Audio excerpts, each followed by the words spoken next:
Raise the roof and shake your booty.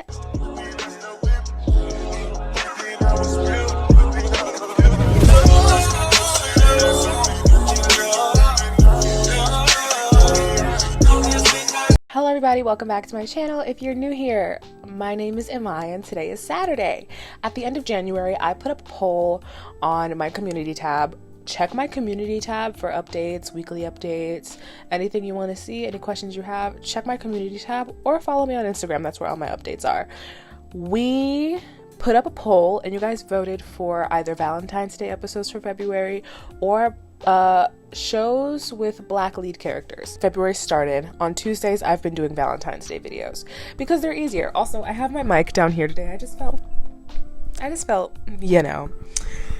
You asked for either black lead characters or Valentine's Day episodes, and I have been doing Valentine's Day episodes on Tuesday, but I did still want to give you guys what you asked for with black characters. So today I am telling you guys my top 5 favorite black characters on TV. This is the first time on my channel I'm going to be talking about live action characters as well, which is fun, but I just want to get straight into it because I know I'm really excited about my list. I feel like I have a pretty decent list. So let's get started. My first addition to the list is a recent one, but a really, really good one. My first pick is Carver from The Weekenders. I started watching The Weekenders about 2 weeks ago, when we watched it together for Beat TV. It's the first Valentine's Day episode that I did in February. If you want to watch it, it's going to be up here or here or here, wherever. And I've just been watching The Weekenders nonstop, or what I could find of The Weekenders nonstop since that video, and I just love Carver. He represents a type of black man that is not very much represented in media, especially in children's media. Carver is witty and a little bit sassy, and he's into fashion and clothing and shoes, and that type of black man in children's media is usually queer coded, like Michael from The Proud Family, and that is the only example I could think of. But I like that he's just a guy that likes how he looks, takes care of himself, and he doesn't have to be a gay man to be interested in or queer coded to be interested in effeminate things. And I think that was a really smart move on the part of the showrunners. Is showrunners only for live action shows? By the writers, you know, they could have made Carver queer coded, but they just kind of made him a black man with a personality. And a lot of the characters on my list are on my list because they're not written as the black character, because some characters, I don't know if I want to name names specifically, but the black character and the way they're directed to act and the way that they're written can sometimes slip into I don't want to say minstrelsy, but very stereotypy with how black people are seen. And I don't want to name names of any characters. If you guys want to, I'll leave them in the comments, but if you guys ask for it. But there's very much an over-the-top way that some black characters are written that doesn't read very well.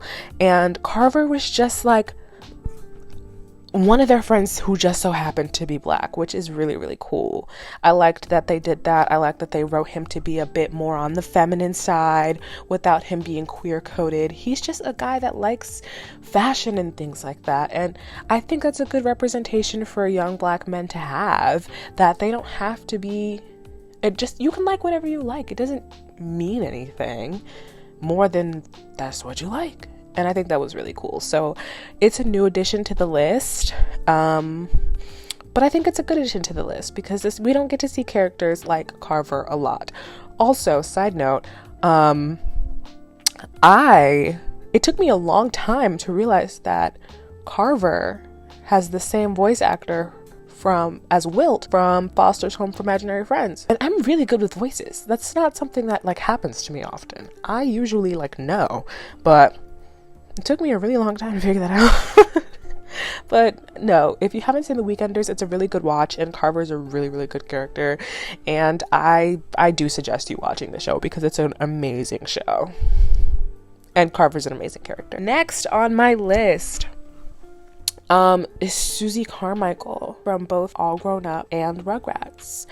Susie in Rugrats was really, really cute because her mother was a doctor and her father was a writer for the Dummy Bears, and it kind of set her up to want to be successful, and we kind of see that come to fruition in All Grown Up when Susie is in the language club and she takes her grades very seriously and she's getting scholarships and she just has a very clear mind. And one of my favorite episodes from All Grown Up was I hate that I know this off the top of my head. I feel like if I was given a quiz about All Grown Up, I would pass with flying colors. Like how Rainn Wilson tested Billie Eilish on The Office. Someone needs to do that with me with All Grown Up because I know this show inside and out. Season 5, episode 1, Susie Goes Bad Light. She felt so trapped in this good girl character because that's all she's ever been, that she tries to break out and do something stupid, and she's like, girl, this is not me. I am responsible, I am smart, I do make good decisions, and there's nothing wrong with that. And I really liked to see that. Also in season 1, episode 3, I hate that I know this off the top of my head, I think it's season 1, episode 3, when 2 or 3, when she does the audition for Beverly Jones. I hate that I know this. The singing audition, there's still those moments of her being 12 because she was naive. She fell into the trap of this woman who wanted $1,000 from her. So Susie is written to have it all together, but she's also still very much a teenager. And even as an adult, I feel like I don't have it all together, but I'm trying. And that's something that a lot of people can relate to, especially kids, because, like, believe it or not, like, yeah, the kid, not believe it or not, it's known, but people don't treat kids like they have real problems because they're not paying bills. And I'm like, kids have, like, everyone on this world has been, like, here for the first time. Everyone living life has been here for the first time. Even, like, if you believe in reincarnation, the body, the form that you are in currently, the time period that you are living in, you have been here one time, and that is right now. You're not gonna know everything. You're born knowing nothing, and you don't die knowing everything. And I feel like for a character that's written to be put together and to have it figured out, there are those moments where she doesn't have it figured out. And that's cool to let kids know. Like, A+. That is great to let kids know. Like, you don't have to have it all together to be a good person. Just do your best. Your best is all that you can do. And you've only been living this life one time. You don't know what to do. And that's fine. No one knows what to do. And that's cool. So, oh my god, who's next on my list? Next on my list is Libby from Jimmy Neutron. I love Libby. Libby, I spoke about it last week on BTV when we did the Valentine's Day episode. Well, not last week, earlier in the week. Libby is just that girl. She's always jamming out, having a good time. Like, she just seems like so much fun, and it was really nice to see her being desired by Sheen, because as a young black girl, it made me feel like black girls were desirable, because in the area that I lived in a predominantly black Hispanic area with white kids, and black girls, like, with a few white kids, but black girls still weren't seen as the desirable ones to go after. Like, I am a fairer skinned black person. I wouldn't necessarily call myself light skinned, but I'm definitely not dark skinned either. So I had it a bit better than my darker skin counterpart. I had it significantly better than my dark skin counterparts, but we were still not the first choice.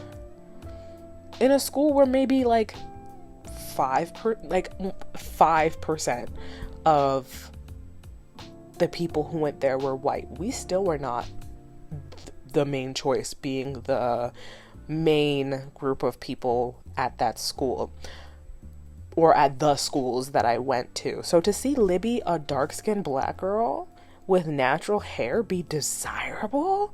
Also, she was just honestly, my main point with Libby is that she was just always having a good time. Just like listening to music, shaking ass, being the queen of Egypt. That was super cool.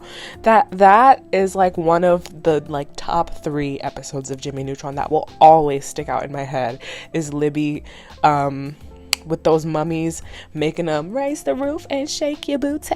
Girl, yes, I love Libby. She just seems like a ton of fun, and I feel like if Libby were a real person, we would be having a really good time together. She just seems like one of those girls, kind of like if you guys watch Bad Girls Club season 7, Tiara from Bad Girls Club. She just seems like one of those girls who's just always having fun and just having a good time all the time, and just being funny and just living her best life. So of course I love Libby. She's just refreshing to see a black girl have fun and just be desired and just jamming out and having a good time. I love Libby. Love Libby. It's just so refreshing to see.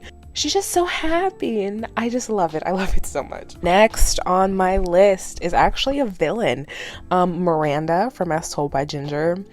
Something about that girl just made me laugh. She was so witty and so funny, and even though she tormented Ginger, she in my eyes was not the true villain of the show. Y'all already know I have a vendetta against Dodie. We're gonna talk about it on Tuesday, by the way.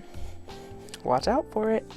But Miranda, she was so mean, but that girl was hysterical. She made me laugh. Like the meme that still circulates to this day of her, let me pretend that I care. Like, she's just so, and she was a very multifaceted character, because her dad being in the military, was he a cop?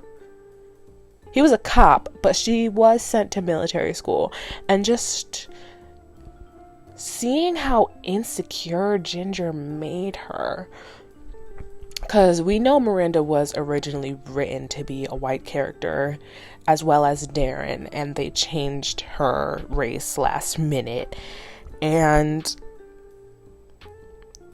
the fear that Ginger put in her heart that she is easily replaceable.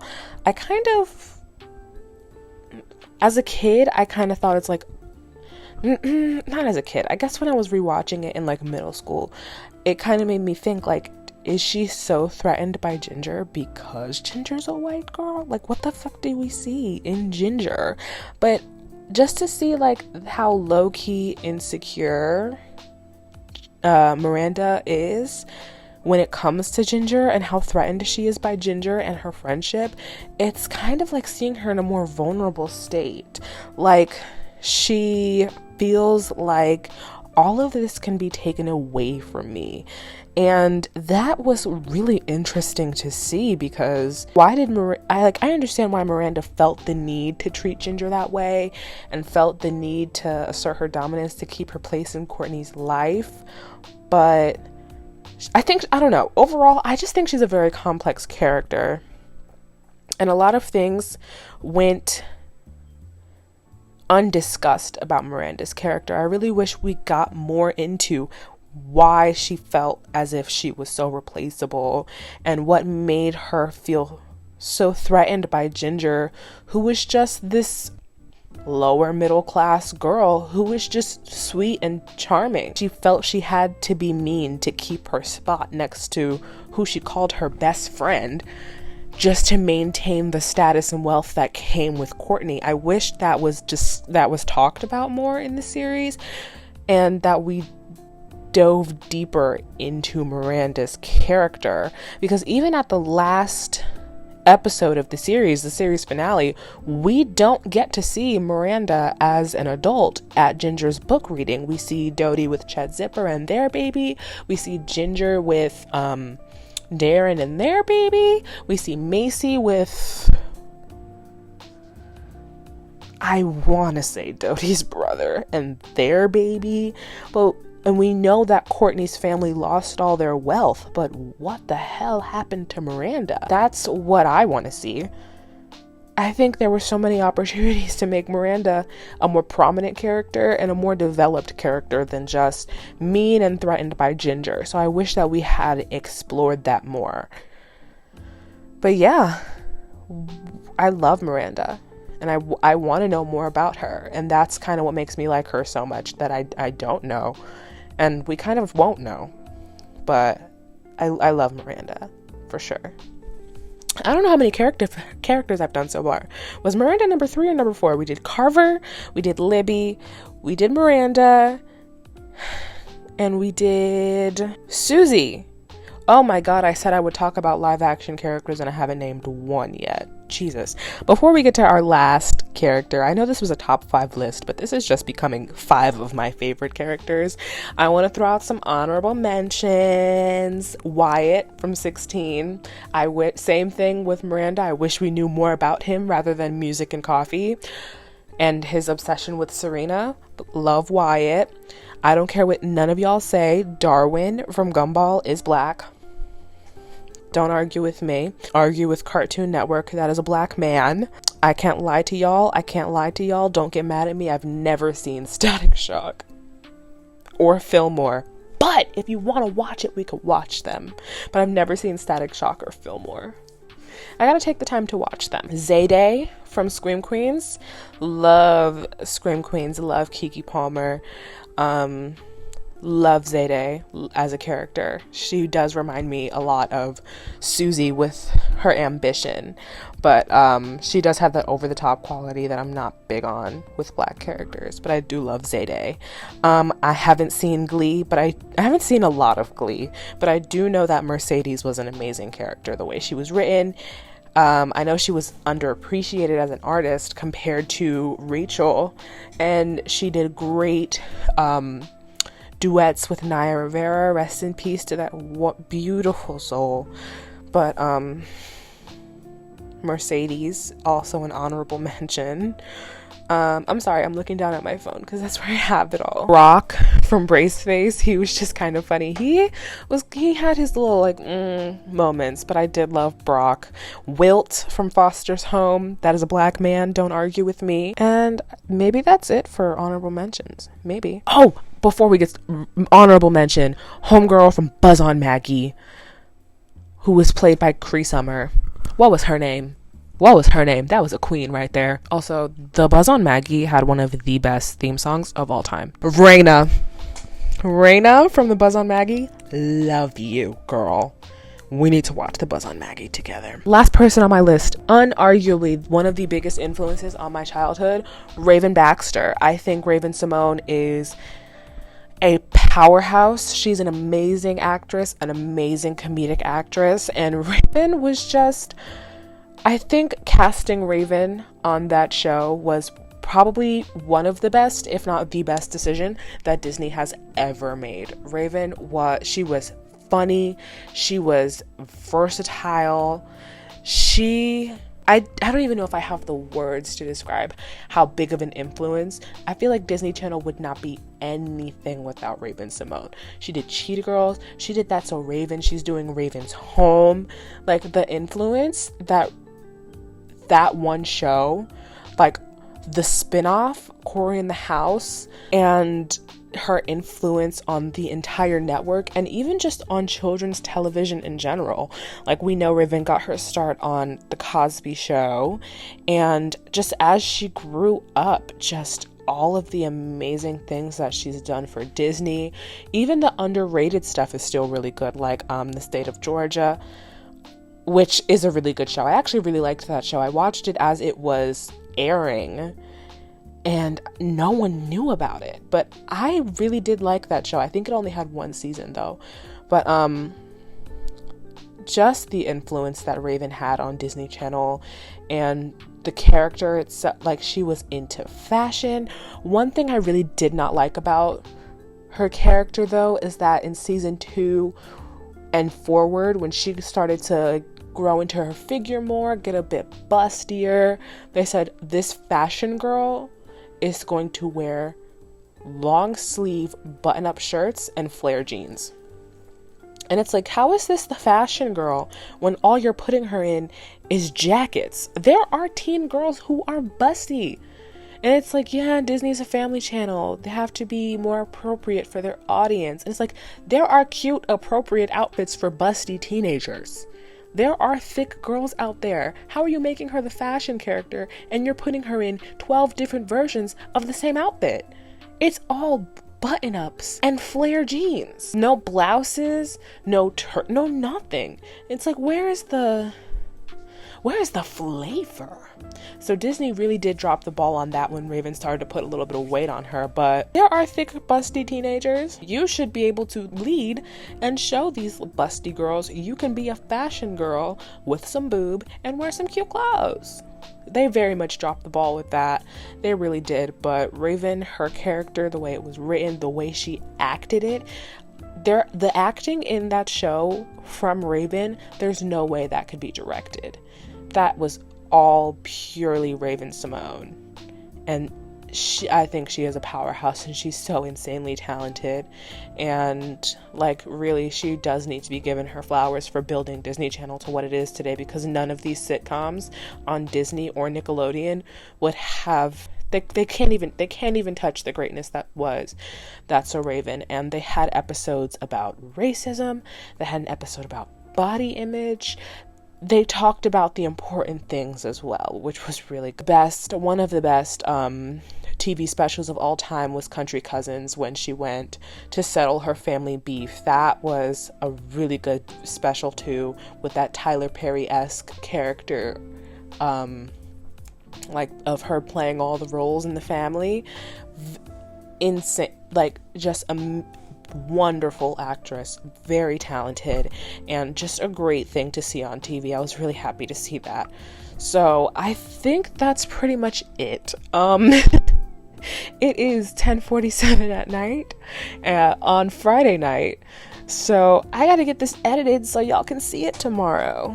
Thank you guys so much for watching and having so much patience and so much grace with me, because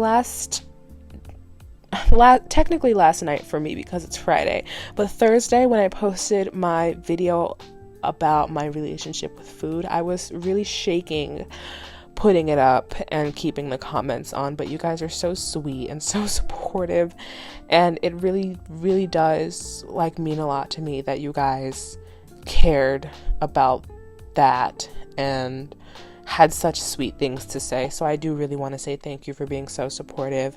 And I know my consistency has not been what it should be, but I put up 3 videos this week. I think that's really, really good for me. I always say in my Tuesday videos, I'll see you on Thursday, and then I just don't see you again until Tuesday. So I'm very proud of myself for getting all 3 videos made and up this week. So yeah, thank you guys so much for watching. I am giving you guys a special treat of As Told by Ginger next week.